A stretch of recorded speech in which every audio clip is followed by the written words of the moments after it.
শুধু বাংলাদেশের জনগণের কাছে তো চাইতে পারবেন না এই ক্ষমাটা। তাদেরকে প্রথমে চাইতে হবে অখণ্ড ভারতের যে লোকজন ছিল তাদের কাছে, তারপরে চাইতে হবে পাকিস্তানের জনগণের কাছে। একটা জিনিস মনে রাখতে হবে যে কেউ ক্ষমা চাইলেই যে ক্ষমাটা সলিউশন তা নয়। মাঝখানে ইউনূস সরকার আসলো, জঙ্গির খবর আমরা পাই নাই। কেউ কেউ বলছেন ইউনূস সাহেব নিজেই জঙ্গি ছিলেন। আর এর ফলে আমরা পাচ্ছি মিস ইনফরমেশন। কোনটা নিব আমরা, একসেপ্ট করব কোনটা?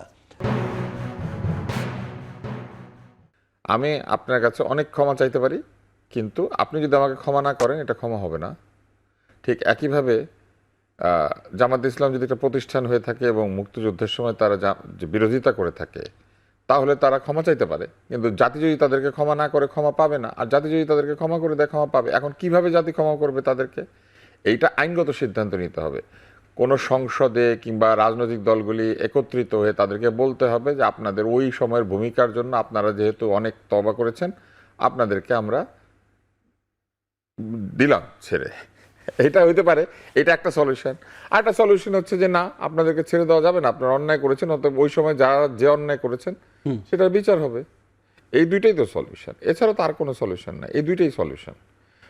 একটা জিনিস মনে রাখতে হবে যে কেউ ক্ষমা চাইলেই যে ক্ষমাটা সলিউশন তা নয়।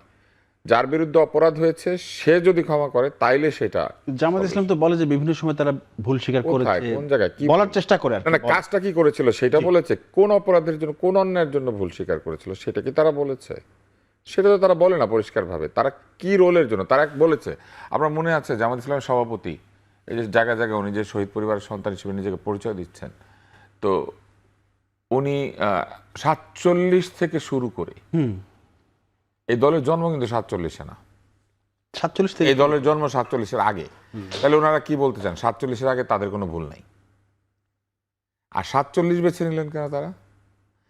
তাদের বলতে হবে আমাদের দলের জন্ম থেকে যদি কোনো ভুল করে থাকে এটা একটা। সেক্ষেত্রে তারা আবার শুধু বাংলাদেশের জনগণের কাছে তো চাইতে পারবেন না এই ক্ষমাটা।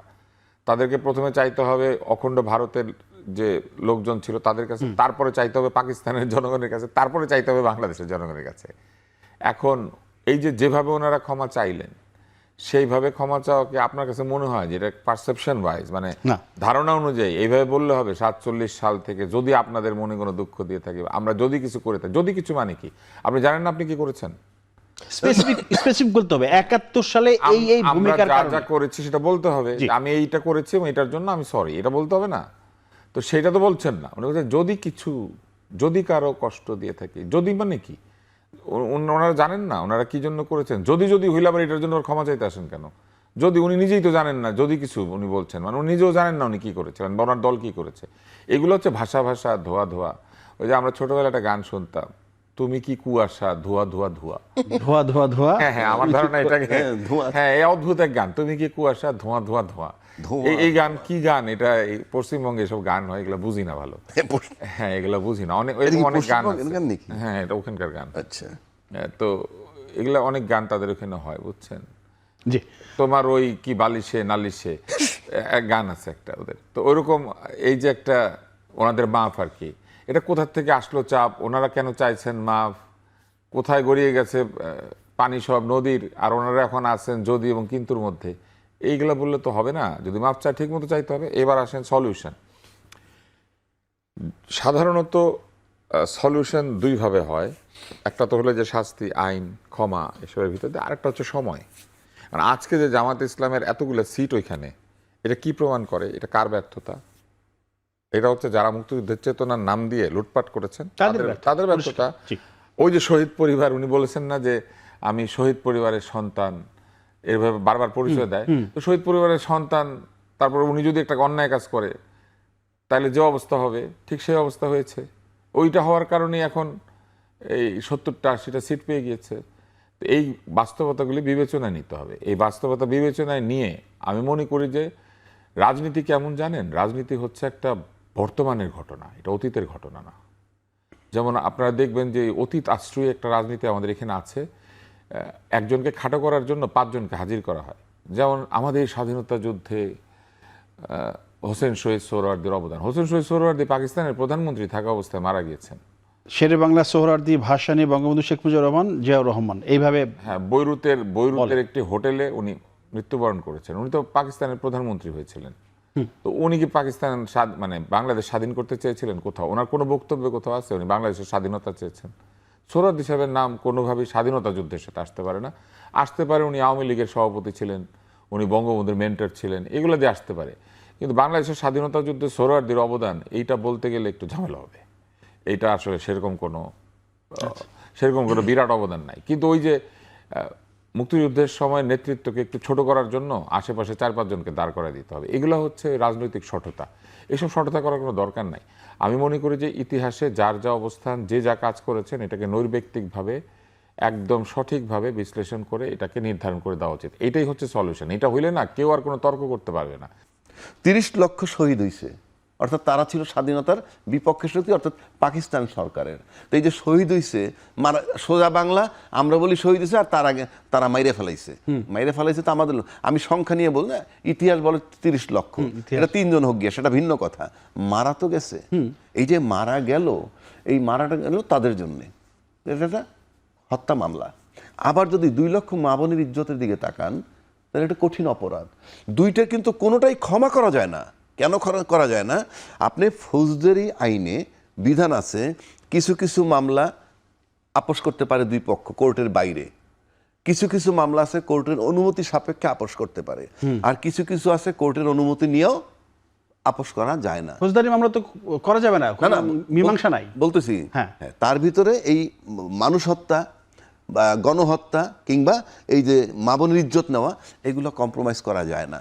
এখন আমার প্রশ্ন হচ্ছে, জামাতের বিরুদ্ধে যে কমপ্লেনটা, এটাকে রিয়েল কমপ্লেন আপনাদের নাকি পলিটিক্যাল কমপ্লেন? এই জায়গাটা আসতে হবে। If it is a real complain, আপনারা পলিটিক্যাল কমপ্লেনের থেকে সরে আসবেন, রিয়েল কমপ্লেনে থাকবেন এবং বিচার করতে হবে। আর যদি বিচার করতে ব্যর্থ হন, আমি জামাতের ক্ষমা করতে রাজি না, বরং আপনি বিচার করতে ব্যর্থ হইলে আপনাদেরকে বলতে হবে আমরা ব্যর্থ বিচার করতে। তা নাহলে আপনার সমস্যাটা কোথায়? আপনারা লম্বা সময় 55 বছর শাসন করতেছেন, সব দল মিলে, 2 দল মিলে, এখানে তো জামাত ক্ষমতা আসে নাই। কেন আপনারা বিচারটা করতে পারতেছেন না? কেন এই ঘানি আমাদের টানতে হবে? হয় আপনারা পরিষ্কার তাদের বিচার করবেন, বিচার করে এটারে নেবেন, আর নয়তো বলবেন আপনারা বিচার করতে ব্যর্থ। এই যে আপনারা খালি বলুন তাদের অপরাধের ক্ষমা নাই, আপনাদের ক্ষমা করতে বলছে কে? আমরা তো মানবতা বিরোধী অপরাধের বিচার করছি না? কয়টা? 6 জন না 8 জন ফাঁসি দিই, ফাইন, উই অ্যাপ্রিসিয়েট ইট। একই কায়দায় আমি আজকে আবারও বলছি, আপনারা যদি তাদের বিচার করতে না পারেন, আপনাদেরকে বলতে হবে আমরা বিচার করতে ব্যর্থ, এবং কেন ব্যর্থ সেটা আপনাকে বলতে হবে, এবং এটার কৈফিয়ত দিতে হবে জাতিকে। নয়তো আপনারা এইভাবে চিৎকার করবেন না, বিভাজন তৈরি করবেন না। এই যে খালি এটা আমি আবারও বলছি, এটা রিয়েল কমপ্লেন না পলিটিক্যাল কমপ্লেন, আপনাকে সেই একটা জায়গায় আসতে হবে। If it is real complain, there is no question of excuse, এবং আপনাদের সেই বিচার করে জাতিকে দেখাইতে হবে। না দেখাইতে পারলে আপনি বলতে হবে আমাদের ব্যর্থ। আর যে দল যারা ক্ষমতায় থেকে 2/3 মেজরিটি পাওয়ার পর, সেই আওয়ামী লীগ বলেন আজকের বিএনপি বলেন, এই অপরাধীদের বিচার করতে না পারলে they have no right to lead the country even. শোনেন, আমার ব্যক্তিগতভাবে মনে হয় যে স্বরাষ্ট্রমন্ত্রী যিনি, ওনার কাছে এই সমস্ত ব্যাপারে ফার্স্ট হ্যান্ড রিপোর্ট থাকার কথা। এই কারণে যে ওনার কাছে আছে কি, ওনার আন্ডারে এনএসআই আছে, ওনার আন্ডারে সমস্ত ইন্টেলিজেন্স আছে, এসবি আছে, ডিবিএস, বিজিবির ইন্টেলিজেন্স বলতে যা বোঝায়, সব ইন্টেলিজেন্স তার কাছে আছে।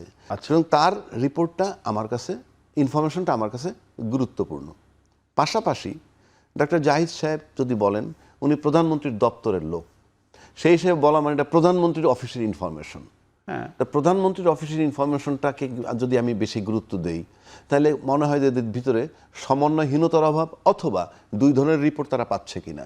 মানে এটা কিন্তু টু সাম এক্সটেন্ট একটা বিভ্রান্তি তৈরি হয়। পাশাপাশি জঙ্গি শব্দটা আমরা লাস্ট 10 ইয়ার্স খুব ভালোভাবে শুনছি, বিশেষ করে বিগত সরকারের সময়। জঙ্গি দমন, অমুক জায়গায় জঙ্গি, আমরা 1.5 দিন ধরে অপারেশন চালায় র্যাব, দৌড়াদৌড়ি কুস্তি লড়তেছে, এরপরে মারা গেছে একটা বৃদ্ধ লোক, একটা মহিলা, একটা শিশু, এরকম খবর আমাদের কাছে আছে। এবং শেখ হাসিনা ক্ষমতায় থাকলে তো 2029 সাল পর্যন্ত এই জঙ্গি দমন চলতো।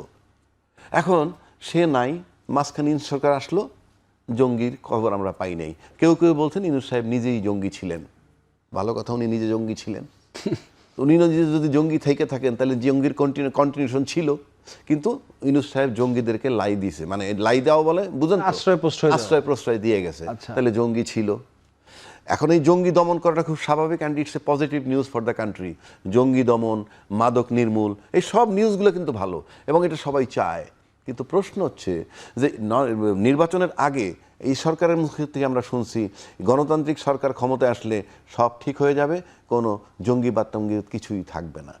এই সরকার ক্ষমতায় আসার পর 2 মাস পরে হঠাৎ করে, 2 মাস হয় নাই, যে গত 3-4 দিন আগের এই নিউজ, জঙ্গি আশঙ্কা, জঙ্গি তৎপরতা, বিভিন্ন জায়গায় রেড অ্যালার্ট দিচ্ছে এয়ারপোর্ট। নির্বাচিত সরকার ক্ষমতায় আসার পর হানিমুন পিরিয়ড চলছে, এখনই জঙ্গি তৎপরতা চলে আসলো। পাশাপাশি এইটা আবার দেখতেছি না, ইউনূস সাহেব যে 1.5 বছর তাতে যে আন্দোলনগুলো ছিল, নানান দাবি দেওয়া, 150-200 আন্দোলন, তার কোনো আন্দোলন নাই। অথচ আমরা যে অভাবগুলো ফেস করতেছি, তেল সংকট ফেস করলাম, লম্বা লাইন, তেলের সংকট নাই। তারপরে যেটা বলতেছিলাম, এখন পর্যন্ত অর্থনীতি পাই নাই, ফরেন পলিসি পাই নাই, এবং কোন দেশের সাথে আমাদের সম্পর্ক কেমন হওয়া উচিত সেই ইনফরমেশন আমাদের কাছে নাই।